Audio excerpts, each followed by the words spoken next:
being together almost 30 years now and not going a day without speaking to now going on 4 months is a lot. Mine and Judah's lives, is fairly consistent, after 25 years of being married. I don't think there's a single letter that goes by that she does not say how much she misses my dad. Savannah Chrisley getting candid on her Unlocked podcast about parents Todd and Julie. Overall, it's not glamorous. You don't lie, you don't cheat, you don't steal. They're both in federal prison. The Chrisley Knows Best star offering new details about mom and dad's life behind bars. It's definitely harder on her, I think, than it is my dad. I think she's trying to shield us from a lot of things because that's my mom. That's who she is. But the biggest revelation?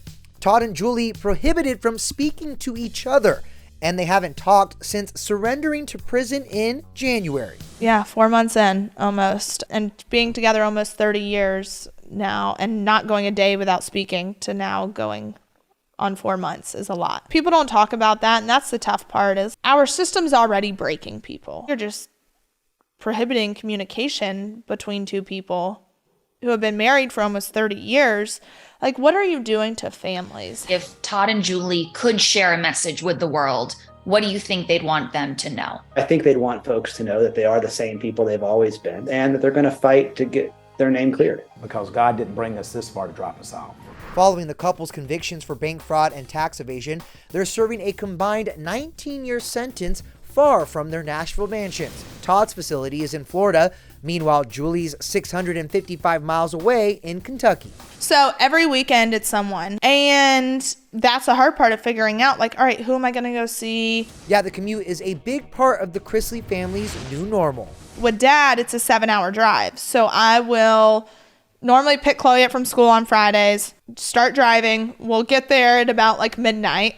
And then we're at Dad's facility by 8 a.m. to visit him from 8 to 3. Do the same thing Sunday, and then drive home, and then we start the week over again. I love my children more than I've ever loved anything in life. We all share a same common bond of faith, and we're going to always be there for each other.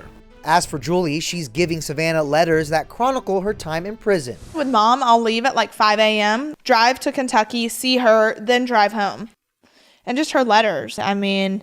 It was tough to see the accounts of her day and just things that she's scared of or nervous about or just all the thoughts that go through her mind, and not having my dad there with her. That's the biggest thing. Any family who faces a loved one going to prison, it's a very difficult challenge, but they're strong, they're faithful, and I think they'll continue in that way forward. I've never seen two people, my parents, be so steadfast in their faith. In the end, the truth will prevail. It may get harder before it gets easier, but we have faith.